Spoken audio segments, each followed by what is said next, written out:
If you were to cut off a little piece of sodium and place it into water, you would end up getting some sodium hydroxide produced that's dissolved in the water and some hydrogen gas, and you would generate some heat. This is an exothermic reaction, as the negative sign indicates.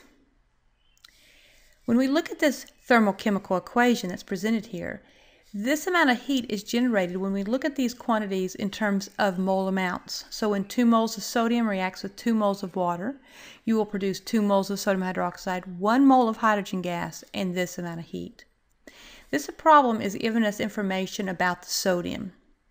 And so we're putting a little bit of sodium into an excess of water.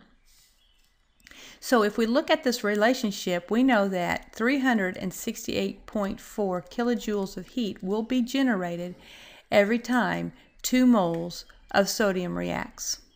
And we're going to use that piece of information to then determine how much heat is evolved, given off, or absorbed. Well, it's given off because it's exothermic, if 1.5 grams of sodium reacts.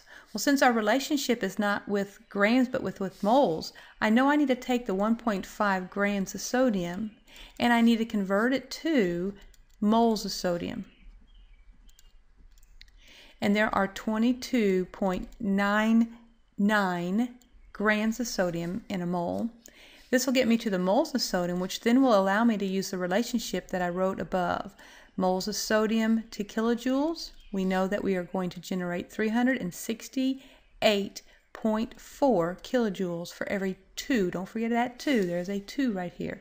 2 moles of sodium.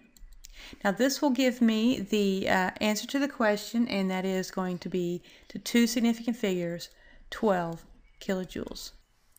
Now, very often in a problem, you're given a thermochemical equation, and this will be a tool that you will use to figure out how much heat is given off for a specific amount. So you'll look at your balanced equation, you'll look at the quantities that are given, and you'll be able to determine, using that ratio, how much heat is given off.